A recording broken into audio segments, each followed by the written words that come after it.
for your number 1 overall pick. We want Archie. I don't think they're going to include Dak in that deal. Only They have because, to, because they got to get him off the books. Now with the Browns got 5 quarterbacks right now. Like they won't have him by then because this is the last year that Deshaun's contract is effective. And then Flacco's probably Flacco's going to retire. You're going to have 2 rookie quarterbacks this year playing. You're going to need some stability. And let's just say Dak ain't getting any younger. I mean, it is their MO. I'll give you that. That's their MO. Bring in some washed-up quarterback that just can't do anything over there. So, ladies and gentlemen, that's my hot take. And you might not agree with it, folks, but it's my hot take. And let me just say, I think, or it could be, and you're probably going to, do this if it happens. Your boys down there in New Orleans, they got the number 1 pick.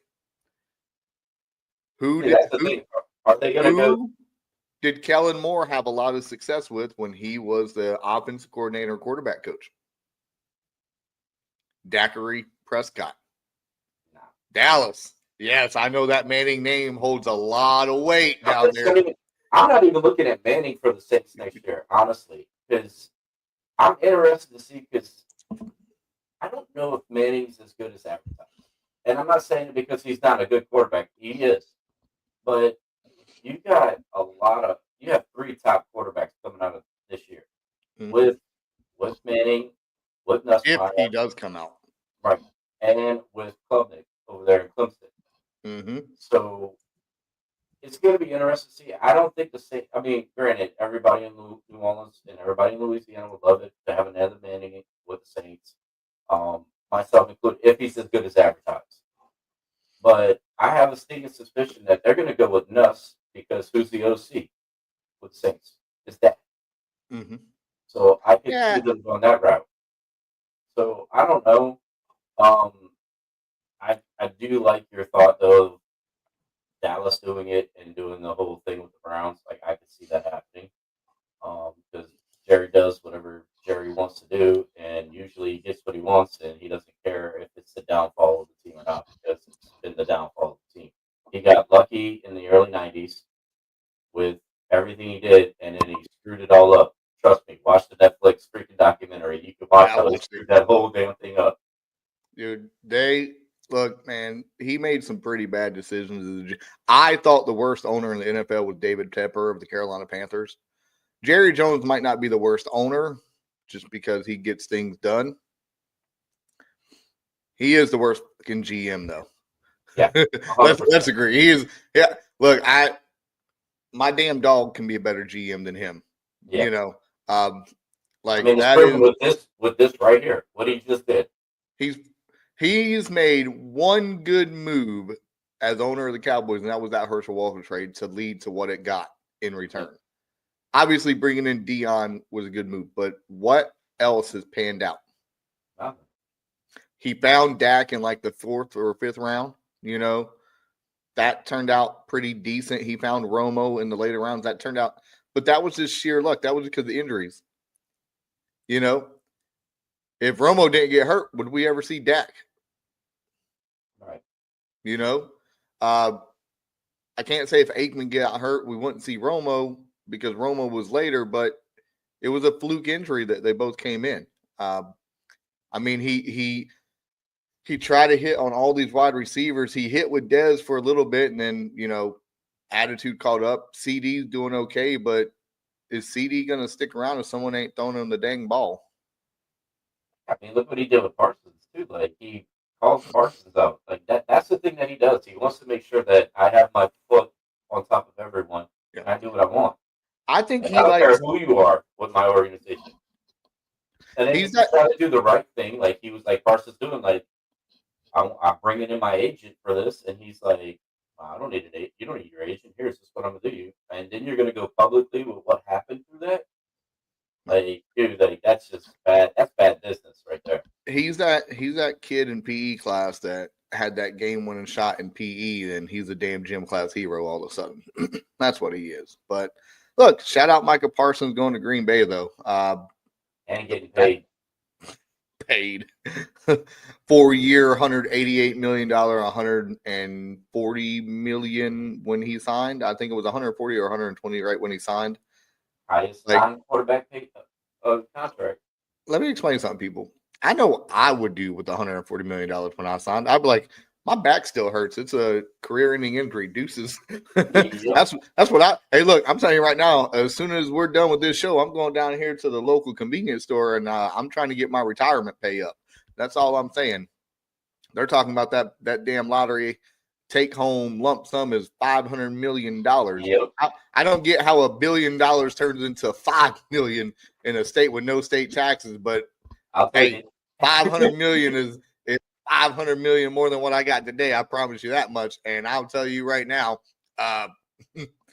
hey, I'm corner of Pleasant Hill Boulevard and Poinciana Boulevard and the end of World Drive and maybe even Eagle Nation over there might just be looking for some new ADs. That's all I'm saying. Yeah, dude, that's all it deuces. You don't have to worry though. We'll still do this. Oh yeah, this would be a lot better situation for us. We'll have people to be able to edit it for us instead of me having to do it. 400 million, 500, whatever that's. Look, if I hit the lottery, people, there will be signs. That's all I'm saying. There were people, and look. Let me break it down for you, ladies and gentlemen. I grew up in a camper in a junkyard in the swampland of Florida. If they say money can't buy you happiness, then you never lived off ramen noodles and Vienna sausages and have to walk over to your grandpa's camper to take a deuce because you didn't have running water in yours. That's all I'm saying, people. Look, hey, I'll make sure my family's good. I'll make sure the show is good. I'll make sure some people are good. But no, hey, I promise you, my most expensive splurge is going to be a Bentley truck, bulletproof. See, I'm not going that crazy. I'm just super Look, man, another Jeep to play with. I got a damn Bentley dealership 2 blocks away from my house that I pass every day. That's true. You know what I'm saying? Mm-hmm. I see that Bentley and I see that Rolls Royce every single day, and I'm gonna go in there wearing some Hanging with the Chad gear and be like, I want to buy one.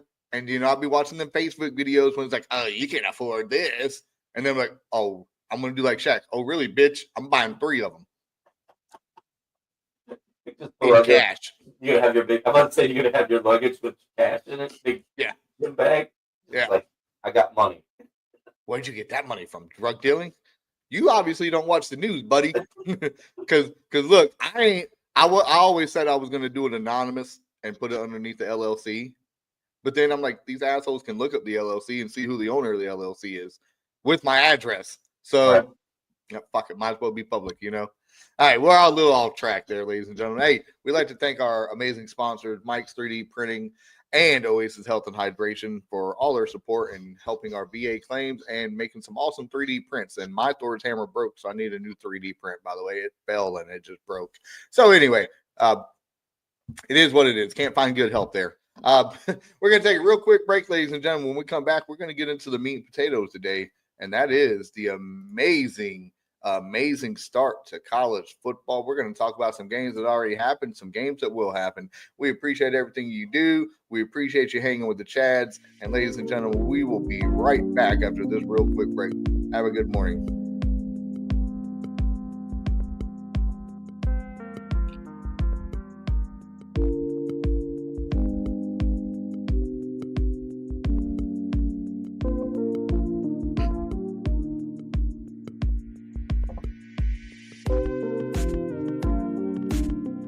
Hey, good morning. We're back, ladies and gentlemen. Thank you for hanging with the Chads on this amazing morning here in Central Florida. I'm Chad Springer, joined as always by the greatest tag team partner ever, Mr. Chad Boudreaux. And Boudreaux, ever since Thursday night, you've had a smile on your face. And we all know why. It is college football. College football is so back. And if y'all have not been paying attention, it's been an amazing few days of college football. Colorado's already fucked up my parlay, so I got to do a new one today. They can't stop the run. No. They can't stop the run. That's all I'm saying. But, last night Colorado went down. They lost to Georgia Tech. The Travis Hunter and Shedeur Sanders era kicked off. And, Slater didn't do too bad. There was a couple of plays he could have made that was a little bit better. But, it is what it is, and it ain't what it ain't. UCF, they barely hung on and beat Jacksonville State. But I'll tell you the surprise of Thursday night was our boys down in Tampa. I don't know how Tampa's considered South Florida. It should be more West Florida, but still the West Florida Bulls over there, they said, hey, Boise State, you ain't got Alshon Gentry no more. They put a 30 burger on them, dominated that entire game.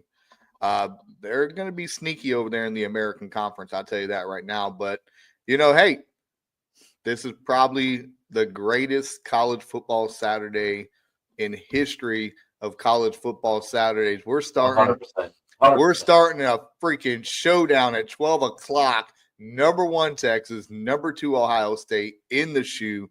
Arch Manning's regular season opening day debut. Is he fire or is he going to be on ice in the shoe? Then we got Alabama at Florida State. I mean, I got Alabama by whatever they want on that one, ladies and gentlemen. And then, we got the Tiger Bowl down there in Clemson.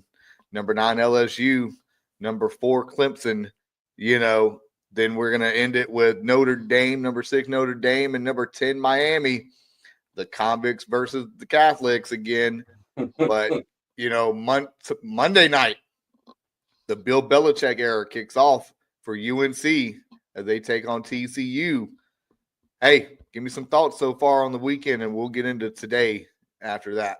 Yeah, so last night, obviously, I was out at our football game, so I wasn't able to watch the Colorado game, but I came back and I was shocked that actually happened. But Georgia Tech's always sneaky. They're for some reason, they'll start the season off on fire and then kind of go away. So it's interesting to see if Georgia Tech's going to actually keep that momentum going forward throughout the whole season. But it was interesting to see that now that he doesn't have the Suns, what Deion's going to do. Now, there was some controversy of him not using his 2 timeouts at the end of the game. Yeah. Again, I didn't watch the game, so I couldn't comment on that, but it seems like you got 2 timeouts, you're only down by a touchdown. You might want to use them. But yeah, it was and then USF, that was the big surprise so far. I did not expect that, especially because everybody was saying that Boise State was going to repeat and make the college football playoff again this year. I didn't think it was going to happen myself. But without Gentry, I mean, it's USF. I mean, USF always plays everybody tough, but not to put up a 30 burger and you don't do anything. Yeah, man, that's crazy to me. But yeah, today I got out of going to gymnastics because I can barely walk right now due to my Marine Corps injury. So I'll be sitting on the recliner, feet propped up in front of the TV all day, watching nothing but college football. Man, this is the greatest day because, especially, this is probably the best first Saturday ever in college football with the ranked games that you're talking about, plus the other little games that are in there. And it's going from, like you said, started on Thursday with the upset with USF, last night with Georgia Tech upset in Colorado, and then you got all these ranked games today, and then you got the Catholics and convicts tomorrow, and then you got Belichick Era on Monday. This could be a great weekend. Yeah, it's going to be fun, man. I love college football. And I always say I don't love college football for the teams. I love college football for football. Yes, I have some teams I like to root for. I like the App States. I like the UCF. And guess what? And I've been on record a million times and said the only reason I like Colorado is because of Deion Sanders. If he leaves Colorado, I like wherever he goes, unless it's like Alabama or Florida State or something like that. Then can't do it, dog. But at the end of the day, I just like watching college football. YouTube TV allows me to do that whole multi-view, and I put any 4 games I want on it, and then just sit there and watch. It's great. So ESPN does it now too with the new app. You got the 4 games you can watch at one yep, time. yep. And I was watching it on Thursday night. I was sitting there and it was like, oh, this play just got done. I'm gonna watch this play go. And then they're like 2 of them go to commercial, so you go down the up. It was amazing. Yeah, it's crazy, man. I that new ESPN app too, man. They better get that shit under control because every time I keep having to re-authenticate myself, it's making me mad. I got YouTube TV, buddy. And what's funny is how can the app be presented by YouTube TV and YouTube TV not be able to get the premium package for free? Yeah, makes 0 sense right now. So hopefully it works itself out and it fixes itself because starting in January, I needed to watch WWE pay-per-views. And hey, and speaking of pay-per-views, if nobody knows, starting in January, all UFC pay-per-views are going to be for free on Paramount Plus. I already have that. So we're rocking and rolling, baby. I got all the streaming apps. I don't care. Yeah, exactly. But look, today, man, I am looking forward to that big noon kickoff, as Fox likes to say. Number 1, Texas. Number 2, Ohio State. Obviously, this game isn't going to have playoff implications because if both teams are good, they're going to be in the playoffs. Right. This is just going to see where you're at on week 1. And now this is Arch Manning. He played a little bit last year, but he didn't play in anything like the shoe. He didn't play in anything like going up to Columbus and playing in Ohio State with those 100,000 people. Okay. This is going to be a test for that young man. And I honestly think, yes, I'm a Manning family supporter. I want Arch to be great because how many athletes have been great with those type of family ties? How many can you name? I can name 1, maybe 2. And that's not NASCAR drivers either. I'm talking athletes that, NASCAR athletes are athletes, but I'm just saying Dale Earnhardt Jr. was probably the greatest son of a driver and actually had success. I'm talking success. King Griffey Jr. Had a lot of success. That's about where I'm at right now. I mean, there's a couple other ones that, especially in baseball, that they're there, but it's not like at the level of where King Griffey Sr. and King Griffey Jr. were. The kid, I mean, when you have your nickname and that's how people know you as the kid, there's a reason why you're the kid because your dad was great and then now you're great. Yeah, like he was 18 playing in the majors. Okay, that's sick numbers. Fernando Tatis Jr., Vladimir Guerrero Jr. I mean, they're great, but until Vlad Jr. wins like 8 straight batting titles and has that crazy stance where he can hit everything, he's not reaching his dad's. Now the money's a lot different. Let's clarify that. The money's a hell of a lot different, but we both can sit here and say that King Griffey Jr. had a better career than his father. We both can sit here and admit that. Yeah. But Bronny James, he hasn't obviously 1 year in the league. What's he going to become? I heard he was rated like 64 on 2K right now. Like crazy. Yeah. Eli and Peyton both had tremendous careers. Their careers were better than their father's career. We both admit that. Obviously, they both had multiple Super Bowls, things like that. Think about the amount of pressure that name on the back of his jersey down there in Texas brings. Yeah. Every eye is on him. I mean, every eye. But the thing I like about him, though, is that he has been very humble. He's not out and about doing crazy stuff. And that definitely could be the family holding him in. But one thing I do like him, one of his teammates had a little kiddie camp. He showed up, went and worked a little kiddie camp, This game is going to either make him a legend or have him flame out, I think. The first game. And that's a crazy take to say, but it don't get any easier than this or harder than this. No. If he goes into Ohio State and dominates Ohio State, I think there's going to be a lot of takes that are flipped around. No, you're right. Because, I mean, first of all, they're playing at the shoe. It's going to be crazy. Lee Corso's there for his last show. Everyone's eyes are going to be on this game. There is no other game that's going to have this much importance at this kickoff time. It's not like the midday games. There's a couple games that are going on that are pretty good that you just flip back and forth. No one else in the country is going to watch any other game except for this one at noon, unless you're some rabid fan or some other program. Yeah. Everyone's watching this. Speaking of rabid fan, I know someone that's going to that game that we're really close with. You know, little jerk. Hope it rains. You heard me, Dustin. I hope it rains on you up there. Yeah. No, but the thing too goes to it is that it's also there's two schools that battle for what they call DBU, and Ohio State's one of them. Mm-hmm. So he's going up against a really good defense in the shoe with the fans, with all eyes on him. If he a really good Matt Patricia defense. Let's clarify that statement. Yeah.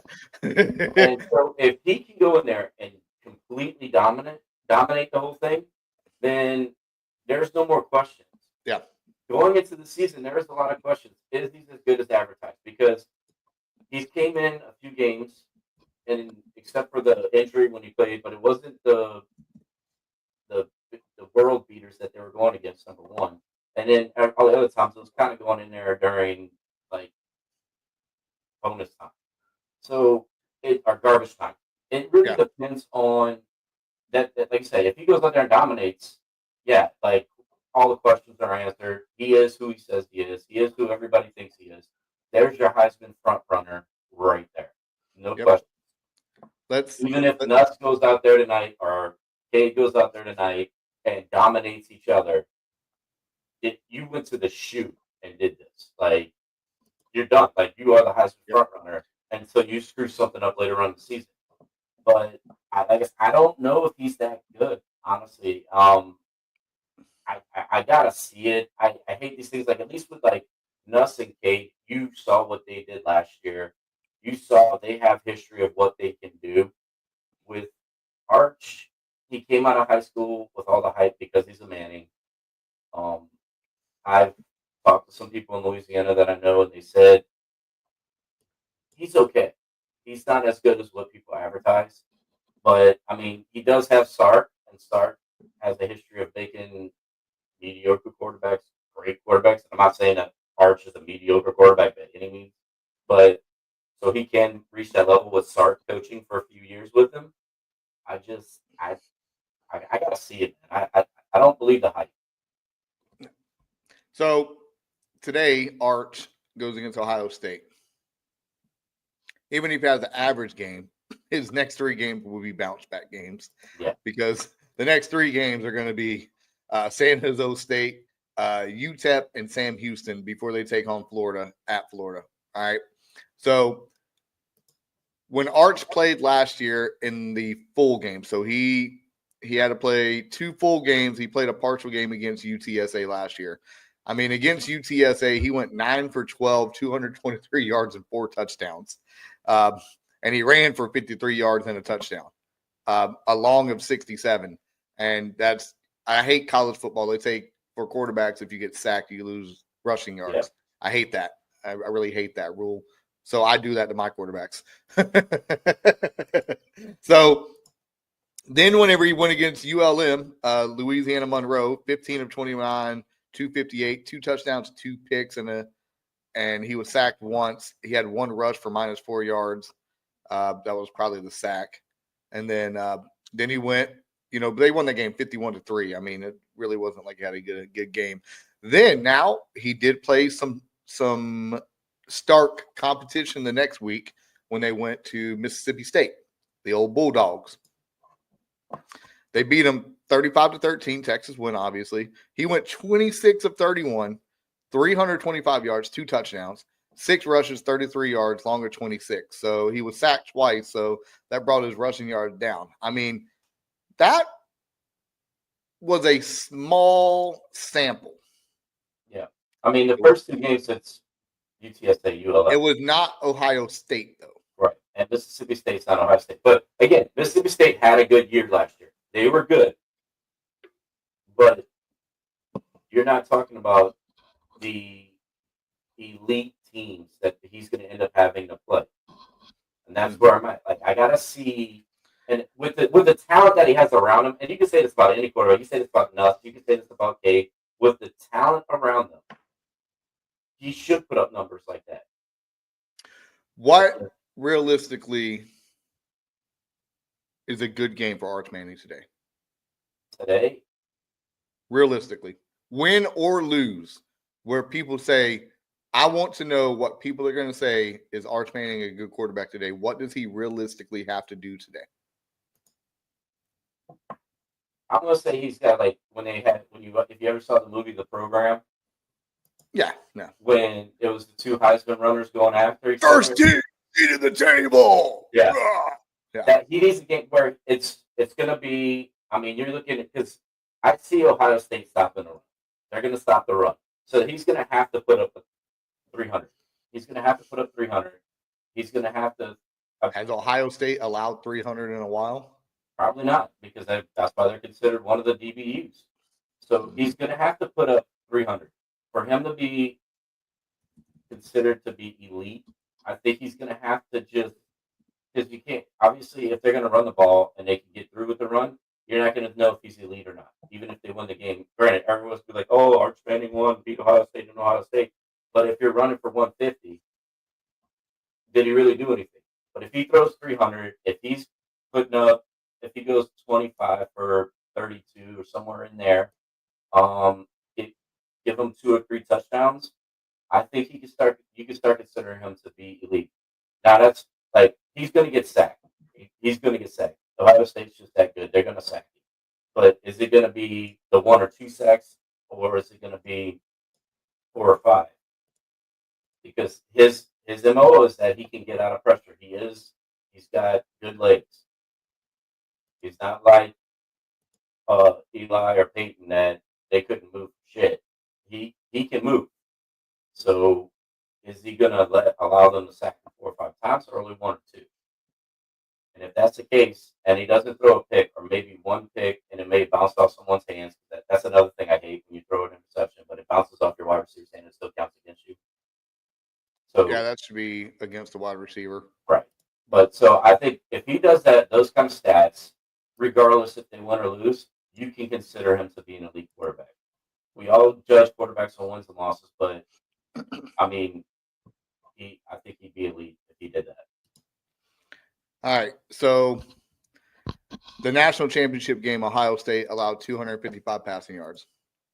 The semifinal game, Ohio State allowed 283 passing yards against Texas. The quarterfinal game, they allowed 299 yards against Oregon, and Oregon had to throw the ball a lot when they were down freaking 34-8 at halftime. So that was a little skewed. And then Tennessee, obviously, they allowed 104 yards passing because Nico threw that game. But just look at it though, Larry.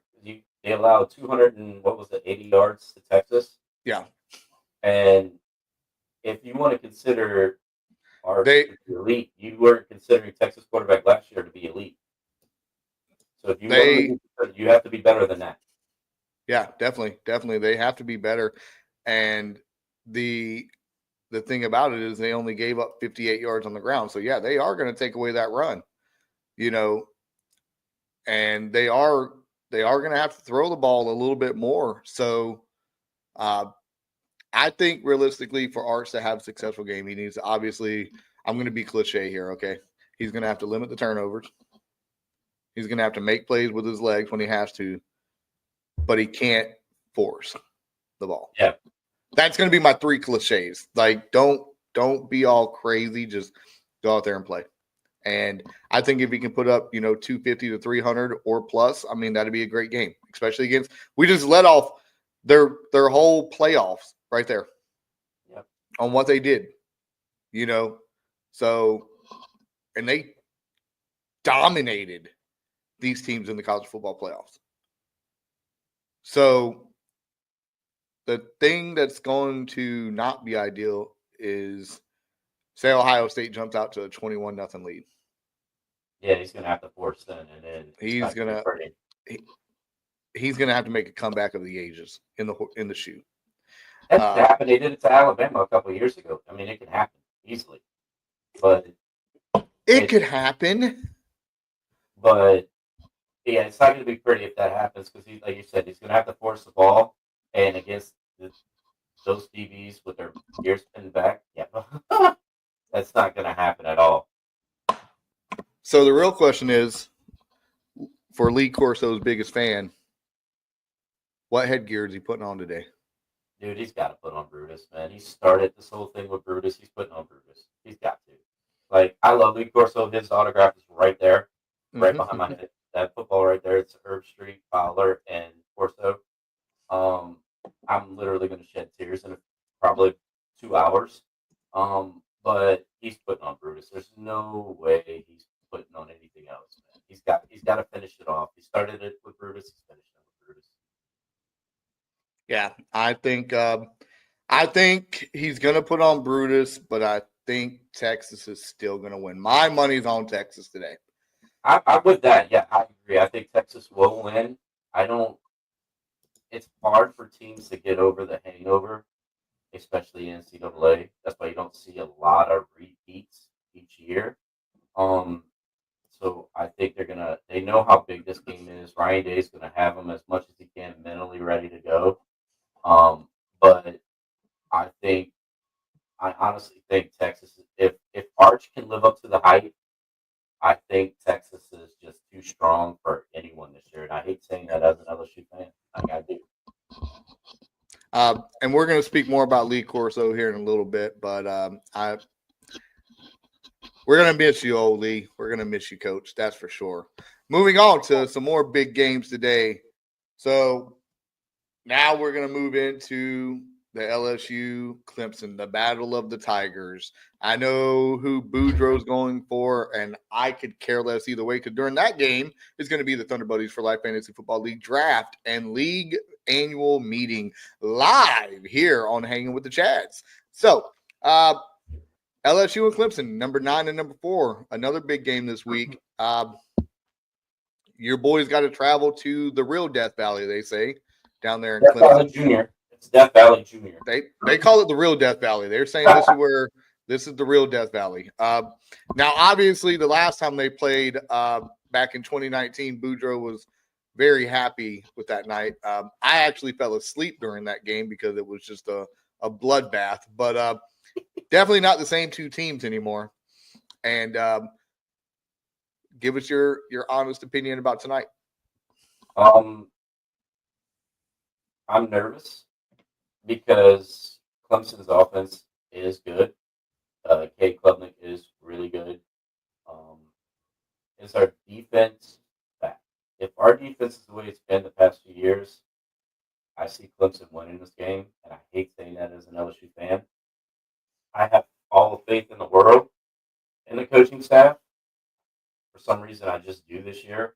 But we haven't won the last 4 opening games. So and of course, we always schedule these hard games. We're not like Florida, and we're going to play Long Island University. But yeah, I'm nervous. I know our offense is going to show out. I mean, we got the deepest wide receiver room, 7 wide receivers that could probably start for any team out there. And Nuss is going to do what Nuss does. I'm really waiting to see what our O line's going to do since we lost our 2 losses to the draft. But yeah, I'm worried that our defense isn't going to be as good as it once was. Hopefully it is. Hopefully they fix the kinks. I know we did a lot in the portal. We got a lot of DBs in to make us back to being DBU. We will be out our freaking number one portal transfer because he decided he wanted to get in a fight in the last game last year. So he's going to be done for the first half. Thanks to that Clemson, rumor is Clemson ratted us out to NCAA, but we gotta start with the rules. We gotta play by the rules. We'll be all right. Haven't we learned anything as being ADs? You will follow the rules. Yeah, exactly. But because they pick and choose, by God. Yeah. So, but yeah, I mean, I can see if our defense plays decent, they don't have to play great. I think they just have to play decent with the offense that we have. I can see us going in there and dominating the whole game. But I'm worried about that side of the ball. That's where I'm worried at, which is all LSU fans right now. We're all worried about it because of what we got to go with for the past few years. I think it's going to be a fun game. I honestly think that it's really going to be difficult for the Bayou Bengals to really deal with that crowd. I get your Death Valley is pretty nice.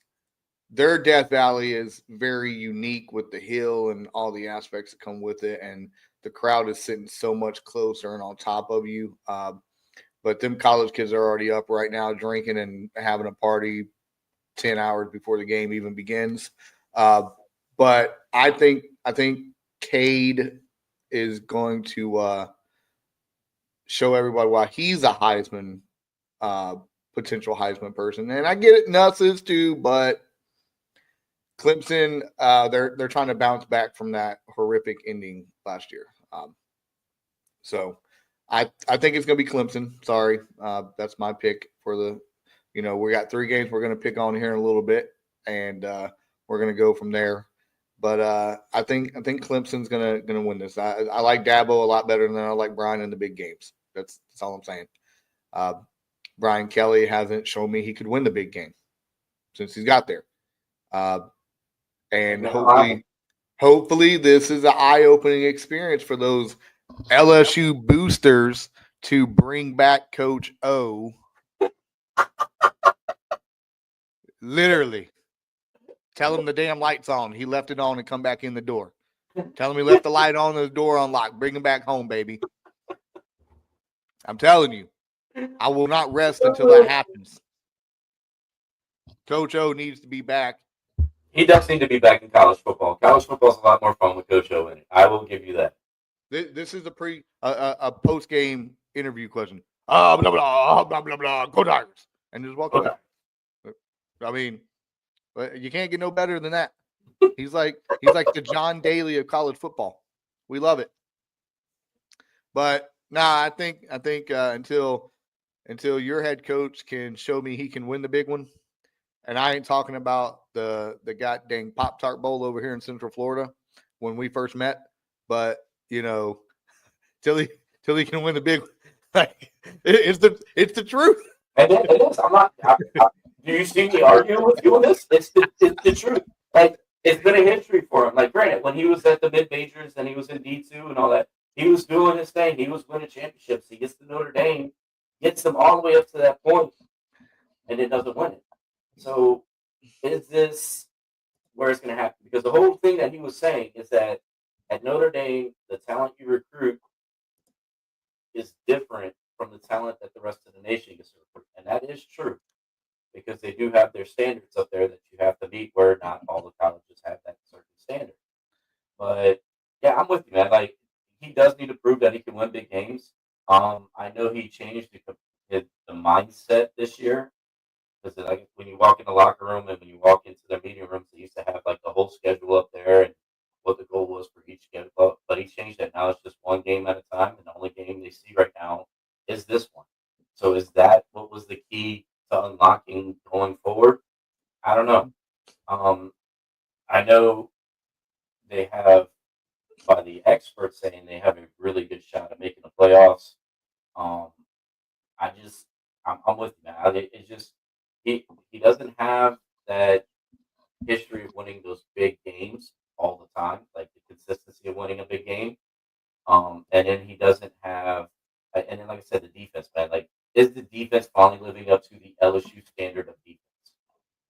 That was the one thing that carried LSU from when it started, even years, like even with the Joe Burrow years, the defense wasn't great, but it was good enough. Where the defense hasn't been good enough. I mean, when you're losing games like we were last year and you're up, like you're scoring 30, 40 points, but you're still losing those games, you got problems. So hopefully it got fixed with the portal, it got fixed with the coaching staff, and let's see what happens. Look, Brian Kelly at Grand Valley State, obviously he won 2 consecutive D2 championships. Cool. He got to Central Michigan. He progressed, and then it opened up. He opened up to go to Cincinnati. All right. And so he went to Cincinnati. He did really well. Then it opened up to go to Notre Dame. Quickly, moved him around. They had to vacate some games, and then it ended up going to LSU. Here's the thing. When Cincinnati was undefeated in 2009, he resigned before that Sugar Bowl game to go to Notre Dame. And he actually coached the Notre Dame.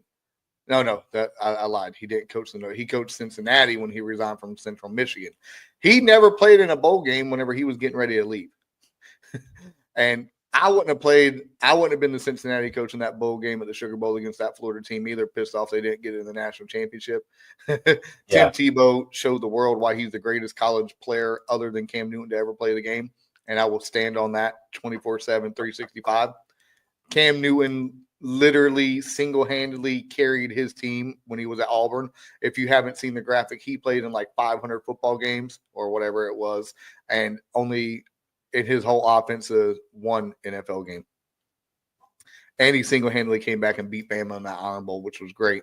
But, I mean, what's going to happen? All right, so look, 2 10-win seasons start off at LSU. He had a 9-win year in this year. I think this is Brian Kelly's final year no matter what at LSU. Unless he Ryan Days it and parlays it into a national championship. No matter what, another job's going to open, and he's going to try and leave, or they'll fire him. I think this is Brian Kelly's final year. LSU does not hang on to coaches that aren't traditionally good. Okay? Yeah, that's not true. We hung on to Les Miles for a long time. But at least he did stuff, though. Like, at least he did stuff. That offense was terrible. It was the defense. So, it's the defense. We have a standard of defense. So you're not wrong. If we don't meet the standard of defense that we have at LSU, then the leash gets very, very short. Because we can live with not having a phenomenal offense. We can live with that because we have the athletes that'll make game plays, that'll make us win games on the offensive side of the ball. We always have, we always will. It is that defense. The thing about Les Miles, like, he won a title. I mean, and that is true. He did win a title in his 3rd year. So it does happen. It's just, so the last 3 coaches are Nick Saban, Les Miles, and Ed Orgeron. Yep. They all have one thing in common. They won a national title in their They 3rd won year. a national title. Brian Kelly now, 22 until now, is his 4th or 5th year. 4th year. Yep. What happens if he don't win a title? Because all these gentlemen won a title within year 3. Well, like I said, I mean, it's defense. If they don't have a defense, it's gonna be another long year. Because they've had offense all every year that Brian Kelly's been there. We've had offense. We just hadn't had a defense. So I think it's going to be very interesting there. I think it's going to be very interesting. And it's going to be a good game. I'll have it on in the TV back here while I'm doing my draft so I can watch it while I'm drafting tonight. And speaking of draft, we're going to get into the number 6 Notre Dame at number 10 Miami. The Carson Beck era begins in Miami tonight. We all seen what happened with the last quarterback that transferred to Miami. Obviously, there's other reasons why Mr. Beck transferred to Miami. And it's no longer there. That's the crazy thing about it. She left. So I never really liked Carson Beck. I mean, I considered him to be the Mike Winchell from Friday Night Lights. All he has to do was survive the 5 seconds it takes to give the running back the ball, and he's going to look good. So I liked Miami in this game because it's in Miami. Carson Beck does have experience. Notre Dame's going with, I believe, a freshman. believe a true freshman. Let me verify that. People, don't yell at me. So I think this is going to be a fight. It's going to hopefully not a real fight on the field, but I think it's going to be a fight. CJ Carr is the quarterback for Notre Dame, and he is a sophomore. He is a sophomore with not a lot of experience because obviously Leonard was there. What's your thoughts on this game? I'm torn because I feel like Notre Dame is the better coach team. I think they're going to come out pissed off about what happened last year and not winning it all. I'm with you. I don't think Carson Beck's as good as people think he is. I think it's something. It was a system. It's Georgia, and Georgia's just Georgia. They're phenomenal. They're an SEC powerhouse. Miami may have playmakers, but they don't come at me like, oh my God, this is the year they're going to win. Even though they're ranked number 10, I don't feel like they're a team that's yet, like, I feel like they're going to get smoked by Clemson, to be honest with you. Yeah. I think Notre Dame, I think it's going to be a really close game because they're playing in Miami. Mm-hmm. I honestly think Notre Dame is going to pull it off at the end just because I think they're going to be a better team, better disciplined team. Yeah, they're starting with a rookie quarterback, basically, but the system's in play. And I think with the system, they're the team that's going to come on top. I really do. I think they're a better coach team. I know Cristobal is what he did at Oregon, and it comes down to Miami, and he could do things. But until they can prove to me they can actually beat a team worth beating, I'm not going to pick them because they come in with all this hype. We're Miami, we're the U, we're gonna do what we can do. We do what we always do. Have all this flash, and then they'll start off the season. Now, granted, they're starting off a big game this season, but they'll start off or they'll have hype all throughout the season, and then they play against somebody who's worth playing, they fall. So I think it's going to be Notre Dame in a close one. I'm still picking Miami down in Miami. I think it's going to be close. I think that might be the game of the weekend.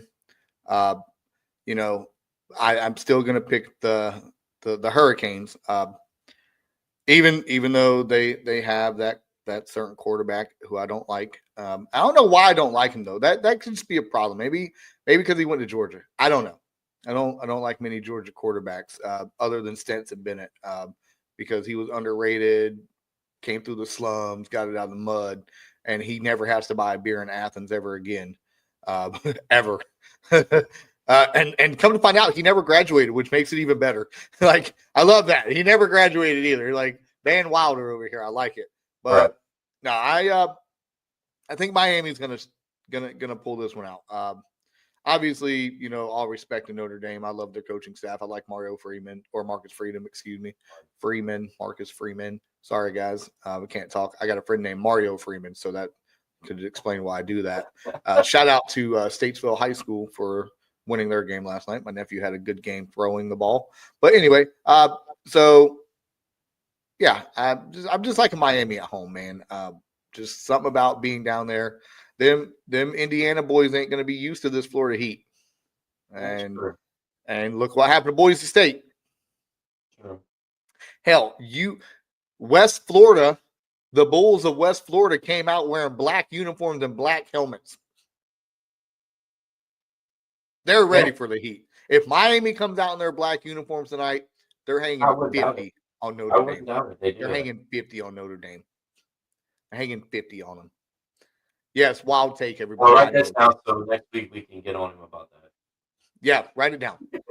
Write it down. If they come out in the black uniforms, they're hanging 50. I don't care what anybody says. I don't care. And then, hey, the week nightcap before the NFL, the Bill Belichick era begins Monday night. UNC TCU. Final thoughts for that game. Can Belichick actually relate to his players?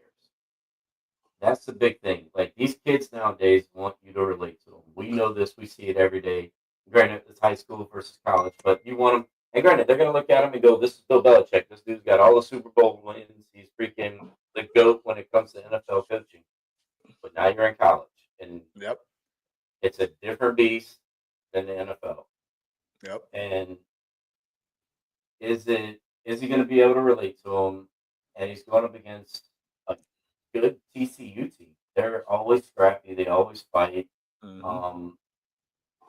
Yeah, as much as I want Belichick to succeed, just to prove to everyone that it wasn't just because he had Tom Brady, I don't know if he can relate and he can handle the college game the way it is. No. Because it is a different beast. Like, you don't have 53 phenomenal athletes out there. You also don't have full control of your roster either. Right. And you have other things like kid doesn't show up to class, can't play, things like that. So there's a lot of different elements that go into this. I want him to succeed, but TCU, man, I love the Horned Frogs. I've always loved the Horned Frogs, or as we call them, the Horny Toads. I got to go with TCU, man. It's just TCU for me. I love TCU. Yeah, I'm honestly inclined to agree with you. Yes, it's going to be in Carolina. Yes, it's going to be, hoorah, rah, rah. It's going to be a great moment there at Keenan Memorial. The problem is Belichick. This ain't the NFL, and all that behind the scenes nonsense going on. Sonny over there at TCU has been doing this for a while. So he knows what to expect. I think TCU is going to upset, or it's not an upset because TCU is favored to win this game. So it's going to be TCU, man. I think it's going to be 100% TCU, and that's going to be the nightcap to a great weekend of college football. And I hope that Arch Manning's successful. I hope that Miami ends up beating Notre Dame somehow. I'm telling you, they wear their black jerseys. It's going to be a long night for the Irish. I'm just being dead serious. Watch them kind of like the orange jersey or some shit, but whatever. Black. I'm just staying with the black jerseys, okay? But no, it's going to be interesting. And ladies and gentlemen, we're going to take a real quick break. We're going to come on back. We're going to end up with some final thoughts. We're going to talk about our man Lee Corso for a little bit. Thank you for hanging with the Chad. At this point, I'm Chad Springer with always the greatest vaccine partner ever, Chad Boudreaux. We'll be right back.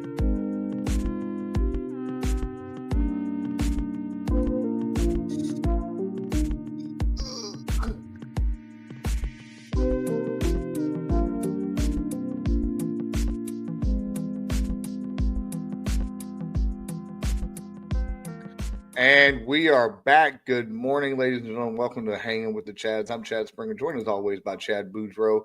And hey, we're going to get into ending our show a little bit with a little bit of tribute to the great Lee Corso. And all of you know who Lee Corso is. If you don't, he's probably one of the greatest college football minds there is. He literally made College Game Day the way it is. His picks, his selections, his funny moments. So, I mean, as a college coach, he coached at, LSU, Indiana, Northern Illinois. He had a decent coaching career, but he made more impact on College Game Day with his picks.